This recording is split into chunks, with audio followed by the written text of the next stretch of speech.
Hello everyone and welcome to another video. Please don't take this video the wrong way. This has really been uploaded more for me than anything else. I don't think it's anything a lot of you will find particularly interesting. Basically, as I was playing through Guild Wars 2, I slowly, as time went on, started taking more and more screenshots as I went along.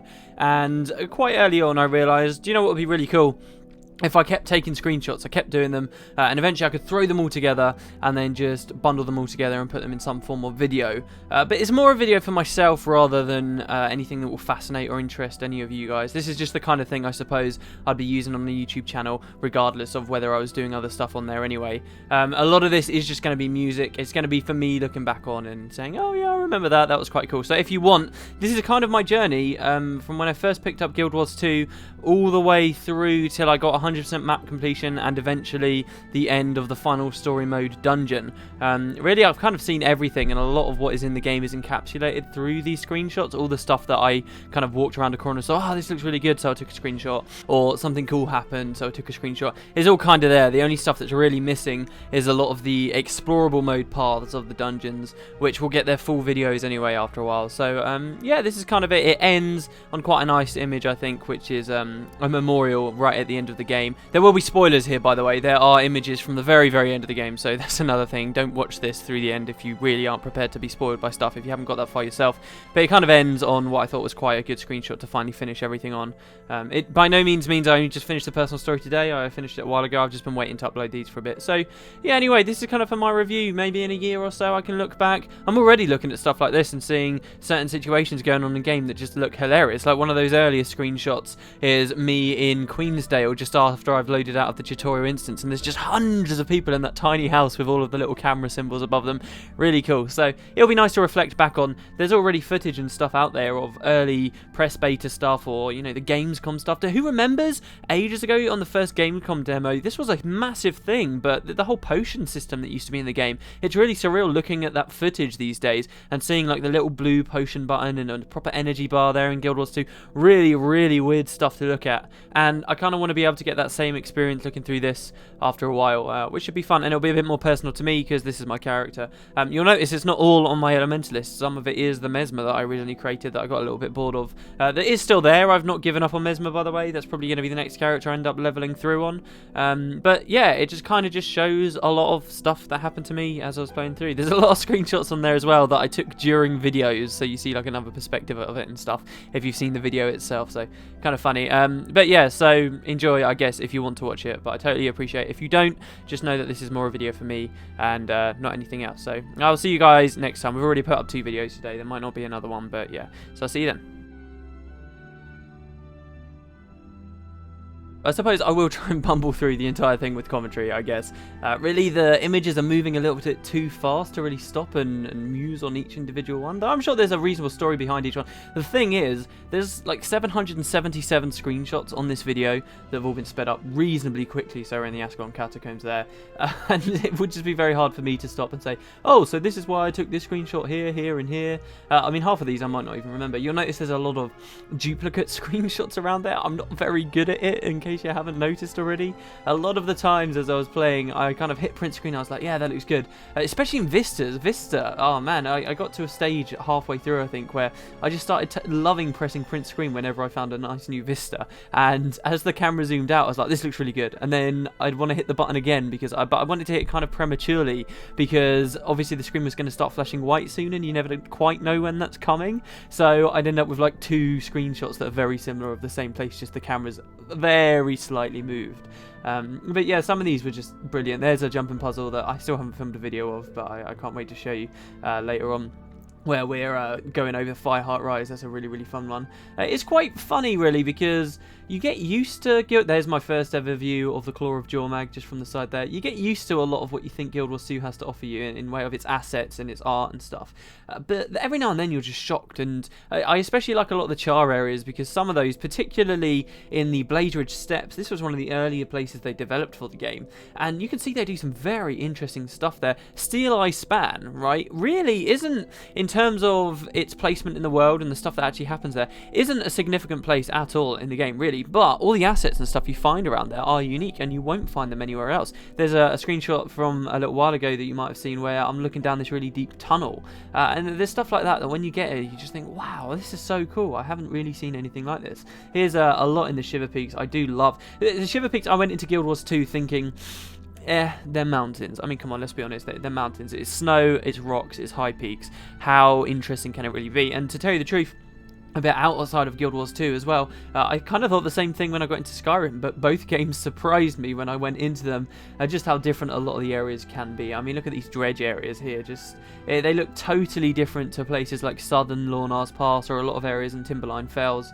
Timberline Fells itself as well is an area that's very odd. It seems that the environment artists obviously develop these places before ArenaNet comes along and puts the content in. There's a lot of places in Timberline Fells that just are full of stuff. Like there's a whole water area that's got nothing going on, and it's a bit of a shame.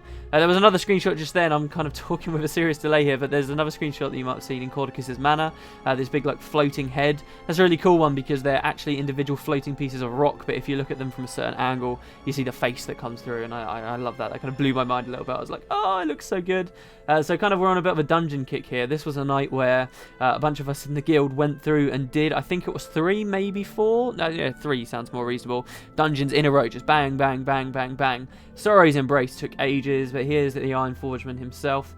I think I enjoyed that as the final boss more than any of the other final bosses in the story mode dungeon. Some of the bosses really don't compare to other ones. The one at the end of the Cathedral of Flames was awesome. The Iron Forgeman was awesome.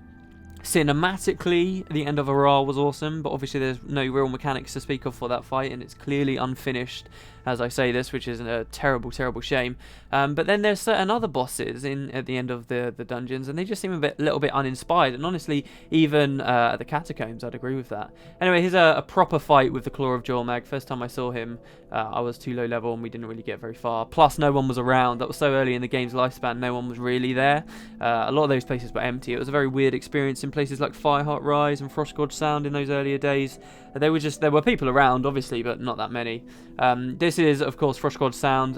This dredge area, fantastic. It looks so good. A lot of these screenshots, I feel like, don't really do justice to just how good some of these places look. This big underwater tube. Yeah, because there's a lot of animations and things, obviously, and a lot of the ambience comes from that. But this was just a fantastic place for screenshots, especially because you kind of start to see a lot of the sanctuaries and Kodan stuff, which really isn't to be seen many other places in the game, which is very nice. Now basically I'm starting my descent south.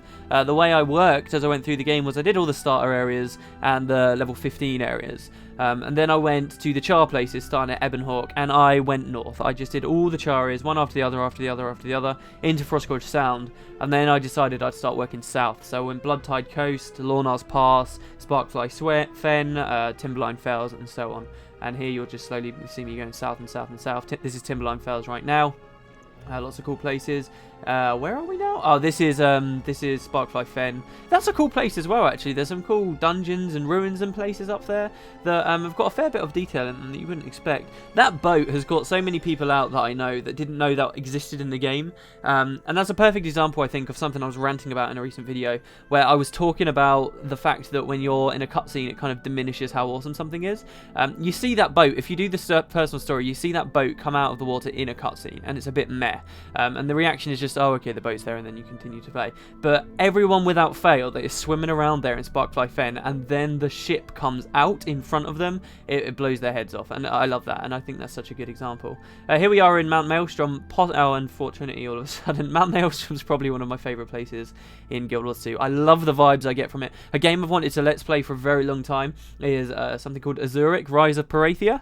And there's a lot of areas in that game that just feel very similar to a lot of the places in Mount Maelstrom, in particular the big underwater labs. And I just like how Mount Maelstrom itself probably offers the largest, single most open water area out of everywhere in the game, except maybe a couple of those places in Ore. The Sea of Elon, for example, is a rather big water area. But I love that, and that's the first time you really see that. I was expecting Bloodtide Coast and Sparkfly Fen and so forth to provide that experience to us, but they didn't, and it turned out to be at Mount Maelstrom, which had so many different areas. Probably one of the best places for lore speculation, in my opinion. The Crucible of Eternity, that entire place outside of that dungeon is just fantastic.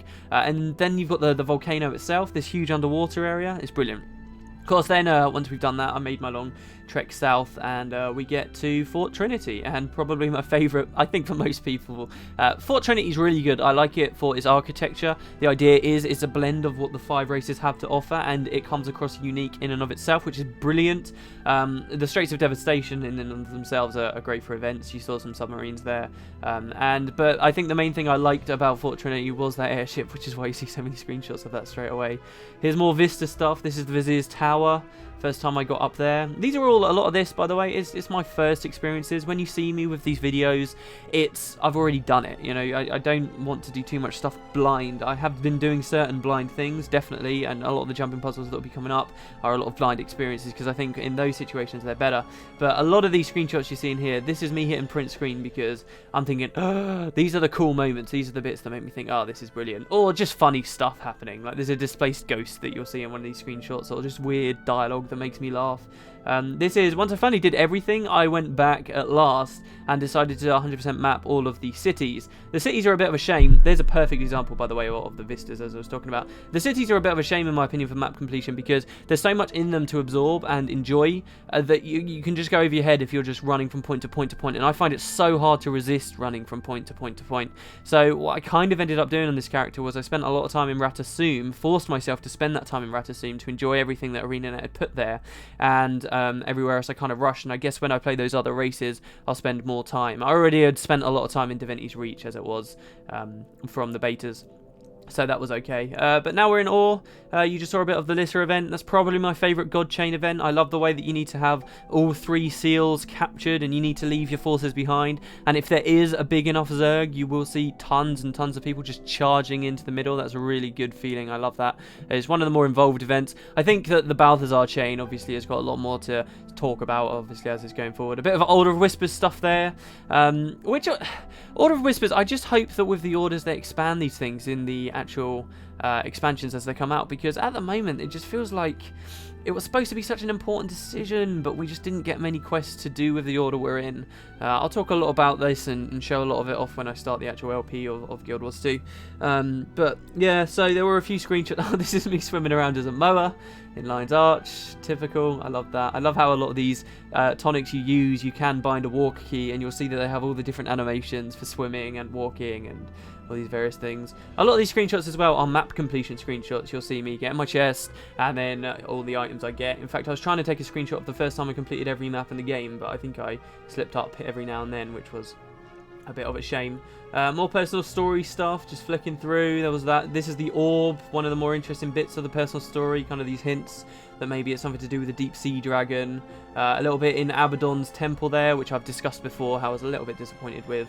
But nonetheless, it was a cool place. I liked that there was a statue of Abaddon in there. Took a screenshot of it, of course. And then this mission in the personal story, oh my god. And then when you press H, there's the giant golem. Absolutely destroy everything. If anyone wants my advice when you get that far into Ore, there's this, oh, I'm not even going to say what that was, just in case someone does not want to be spoiled, but you have watched this far. But that's definitely the best choice. Go after the group that's gone missing when you get that choice in Ore, instead of with the tanks or the navy. Trust me, you won't regret it. Great stuff here in the personal story as well, with one of the Reapers, like the 9th Reaper in particular, probably the Reaper of the Ice Waste from the Underworld. I loved that they wrote that in, that attention to detail, which Reaper in particular it was. The most connection we ever have to any of the gods in Guild Wars 2. This here, though, of course, is the final boss that we just went through. Some screenshots of that. Means we're getting to the end, really. A lot of screenshots towards the end of the personal story there, and some stuff to see. And once I kind of got to this point, I was like 100% map complete. I had the personal story done, and now I'm just kind of running around. You've seen a couple of Mystic Forge screenshots. I do some more Mystic Forge stuff. I start to work on my gear. Actually, no, this is 100% map completion here. There you go. I believe that was my last skill point ever. That was my last point of interest. Some of these screenshots here were just before I filmed the video where I showed getting 100%. some World versus World stuff, and I spent a while after finishing the personal story and getting 100% before I went to the remaining dungeons. At this point, we're still only up to Soru's Embrace as far as the dungeons are concerned. You can see, as I say, more Mystic Forge stuff going on, some screenshots. It's been a really good experience. There we go. Now we're starting off in the Citadel of Flame, and I really like that I've managed to capture it as I go through. Screenshots for me, I kind of take it and I'm like, yeah, I want to remember this moment, but I very rarely actually go back through them.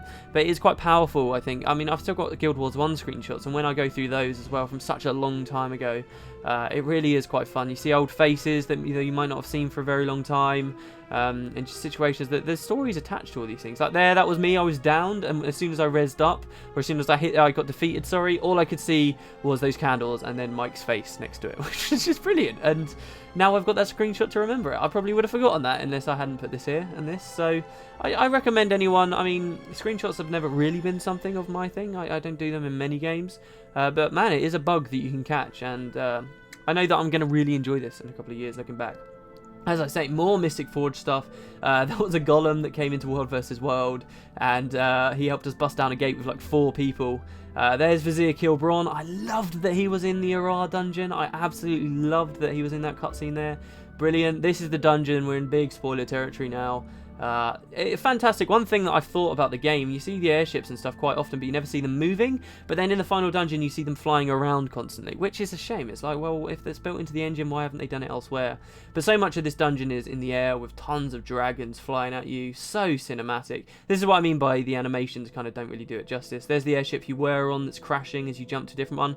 Zaitan himself, the big fight, plenty of screenshots here. Really fantastic. Then we beat him, some random screenshots, and then finally the last couple. So anyway, there you go, guys. This was, as I say, more for me. Thank you very much if you have ended up watching this. I hope you've got some kind of story that you can look back on too. For a game that went on so much about what's your story, at least now I can remember what it was somewhat. So yeah, I guess I'll see you guys next time. See you.